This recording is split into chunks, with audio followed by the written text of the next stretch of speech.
Good morning, afternoon and evening, guys and gals. I guess the prediction, the spoiler, the leak was correct. The Dragonflight Alpha did indeed go live yesterday. As the alpha comes live, there is a bunch of things that are going to get discovered. There is a bunch of data mining that happens, from mounts to achievements to changes to the loot system to the appearance modifier and the character creation screen, the maps of the new zones, data mined, etc, etc. Now, amongst this whole list of things that we can start peeking at, we can start taking a look at, the number one thing to start with, just because I want to get the drama out of the way, just because I want to get the bloodbath that will follow, that has followed already once this was announced, is the inclusivity updates in Dragonflight. So we are getting changes, as we already shown before, to the body type that we saw, for example, in the Drakthir character creation. That's a new change for that race only. But more importantly, the Dragonflight Alpha is going to be adjusting some aspects of character customization, renaming the traditional body options from male and female to options body 1 and body 2. Also, there is data mining attached to this choice, which indicate players may also be able to select their preferred pronouns from just being called by the quest giver, from just being called by the NPCs in game, he or him if you were playing a male, she or her if you were playing a female. Now there is also a they, them pronoun, a gender neutral pronoun being added as part of the options.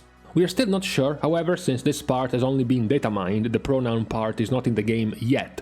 We have also gotten what will be in our next video, which is the mega interview given by Ion Azekostas, the lead game designer of Dragonflight, that there is also going to be their plan to introduce the extra choices in character voices in one of his interviews that he gave, pointing out that it was going to happen, if not at the release of Dragonflight, at some point in the future. So perhaps it's not going to be right on release. The only thing that's confirmed to be on release is the two different options of body choice. As I said, I'm not going to go too much into this. I'm going to hide my power level, as it is going to be better for everyone. So besides this change, let's go into actual in-game changes, in-game additions and new things that are going to be shown to us in the alpha. One interesting thing is the map. Now that we are in the game, we get to see the whole map of Dragonflight of the Dragon Isles, which is this one right here. Now, at first glance, right, it looks like it's smaller than the other expansions. If you compare this to Shadowlands, you have the same 4 zones, right? You have Bastion, Maldraxxus, you have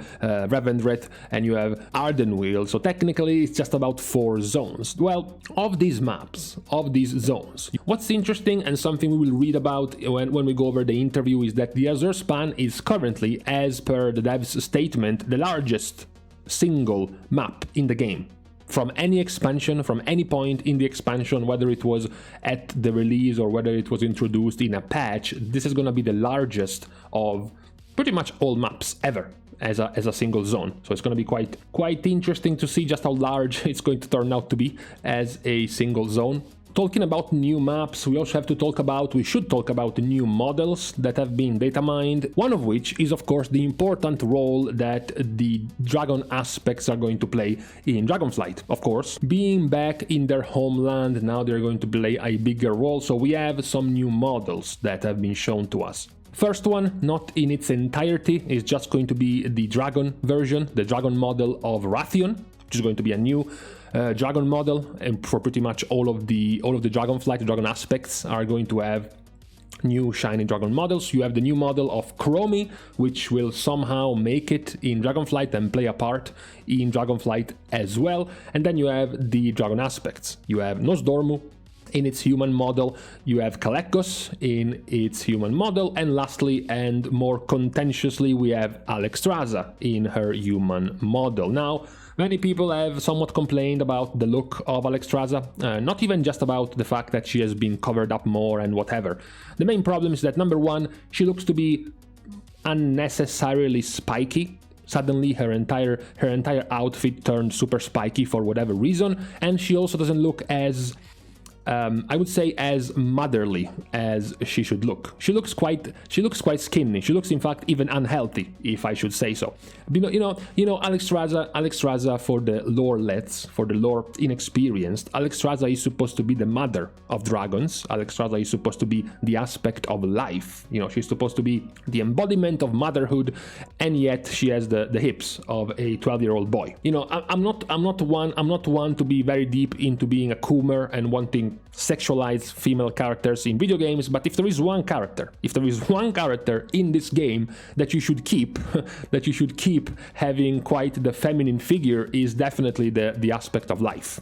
So I'm not too into this model. Of course, many people have made the comparison to the much cooler, much more interesting model of the Heart of the Storm game of Alexstrasza. So yeah, maybe not as extreme, but a midway in between, and still get rid of the spikes. Okay, the spikes got nothing to do with Alexstrasza. Please just give her a better armor set than what she has right now. Now, talking about models and talking about data mining, of course, we're getting the data mining of a whole bunch of mounts. This one is going to be the Gladiator mount available in the first season of Dragonflight, so you already know, if you're planning to get Gladiator, what mount you're going to get, or you might get if you get Glad.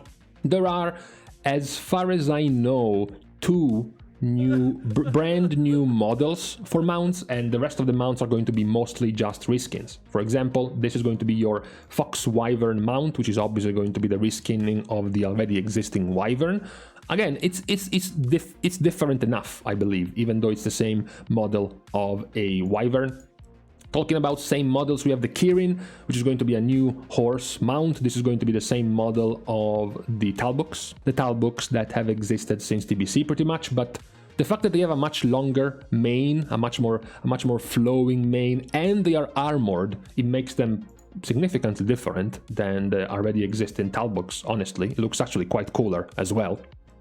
On top of the Kirins, we have the Mammoths, of course, an already existing skeleton, an already existing model, but this one also as quite visibly a better texture, better coloring, better shading on the mount itself, plenty of different unique shading of colors for the Mammoths, including the pretty cool shading on the tusks. I think that's pretty nice for the mount itself. Talking about reused models, we have the Dragonfly, which of course makes a return and is pretty much just like the same already existing Dragonflight we got. What is new is the Otter mount. I already see many of you going all squeamish. Oh, look at how cute it is. Oh, an Otter mount, so cute. It's cute, okay, fine, it's cute. I think what makes it even cuter is when it has its little mask on, like this. This makes it even more adorable. We will see how it's going to be able to be obtained. We already know one of these Otter mounts is going to be available from one of the reputations, one of the factions, which will be the Tuskar, making a comeback. This is one of the mounts you're going to get if you get high rep. I'm going to assume Exalted with the Tuskar. Deeper down, we have another new model, which is going to be the Salamander. I'm pretty sure this is going to be a new model. Maybe some of you mount experts with hundreds of different mounts can correct me, but I do believe this one is a new model for a mount. Talking about new models, not quite, but still quite different. And what we have the snail mount. We have gotten introduced to the snail mount in Zareth Mortis with Zareth Mortis crafting, and now we have more snail mounts. This one is the armored snail mount. I'm pretty sure this is just a visual bug. It does have its shell in the back in all the mounts. Another one is going to be a Tall Strider. It's going to be a Hawk Strider TBC Blood Elf faction class mount, faction race mount, recolor and reskin, so nothing too new. I also think the mount itself is quite ugly, honestly. No offense to everyone who would love this mount. Lastly, we have the Vicious War mount from PvP. I guess they are contractually obligated to have a Vicious War mount being a wolf, or somewhat like a wolf when it comes to PvP. Now, talking about mounts, there is also another thing that Blizzard announced, besides the reveal of many of these mounts, which was the achievements. Plenty of new achievements for collectors. The achievements, I believe, were to get 2,000 battle pets, to get 500 toys or to get 500 mounts. Now, what made people somewhat angry was the achievement to get 500 mounts was rewarding you with this thing right here. Very low effort reskinned War Yeti was going to be the 500 mount achievement. Now, this isn't even a flying mount, you know, it's not even good looking. Even the colors are just brown, they're just dark and depressing. It's not that cool. So Blizzard very quickly, in a couple of hours, just went, okay, sure, we agree, the Yeti will be changed to a different mount, not a Yeti, in a future alpha build, though not necessarily the next one. Feedback like this is always useful, and please take this as a reminder that things you see in the alpha builds are subject to change. So the boring Yeti mount is going to be changed for the 500 mounts achievement. Talking about models, I believe that even though this is not necessarily a mount model, it's worth pointing out something that was spotted, something that was seen in the Dragonflight announcement, which was ducks. Here it is. Here is your duck model for the adult duck and for the little goslings, the little cutie running around, which I believe are going to become also battle pets as well. We can finish this barrage of news, which is an addition together to something that we already knew. What we already knew was that the first tier, the first raid basically of Dragonflight was going to have a tier. There are going to be tier sets, so you know, bonuses for your spec and class, just like you have in this tier of Shadowlands. But of course we have a new class. We have the Evoker. So where do we put the Evoker in the tier tokens that are going to be available in Dragonflight? The choice landed on the Warrior Rogue Monk tier. So now you will have, in the first tier, there's going to be the Zenith Jade Forge Stone, which will be used by Warriors, Rogues, Monks, and Evokers. The other combinations are staying the same. So you have Death Knight, Warlock, and Demon Hunter for the Dreadful Topaz Forge Stone. You're gonna have the Mystic Amethyst Forge Stone for Hunters, Mages, and Druids. And lastly, the Venerated Garnet Forge Stone for Paladin, Priest, and Shaman. Now, this was quite logical. It was quite logical because when you look at spreading the different classes and give them their own set tier token, you have to look at popularity. You have to look at which specs and classes are more popular, right? Now, Rogues and Monks are the two least played classes in the game.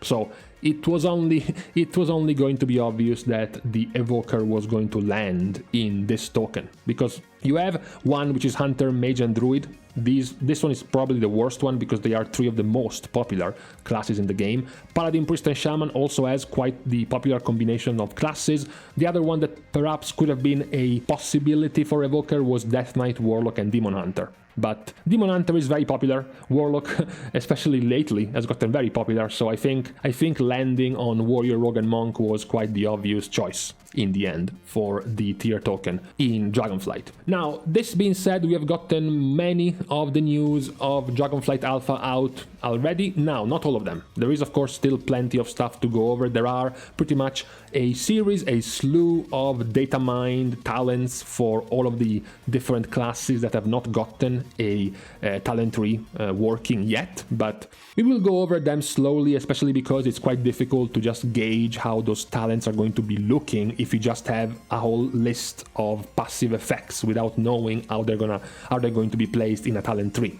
So we can look at them. There are going to be some quite cool things, like some more raid buffs being datamined from certain specs and classes, you know, some returning things like, hey, Gust of Wind is back for Shamans, right? So there is some interesting things to talk about, but for now, this was the big brunt of the new additions in the alpha, which I'm sure is going to continue coming out in the next few days and weeks as we progress through the alpha. Of course, I won't be progressing through the alpha because I don't have access to the alpha. As I said already before, I guess I needed to ditch WoW to go play Final Fantasy for a year and shit on Shadowlands to be able to be invited to the alpha. That looked to be the secret code to get you an invite to the Dragonflight Alpha, but hey, we can still look at news this way regardless. So with this being said, we can stop for today. In the ending of the video, a big thank you to the current supporters to my Patreon. Good job to all of you gentlemen. As I said,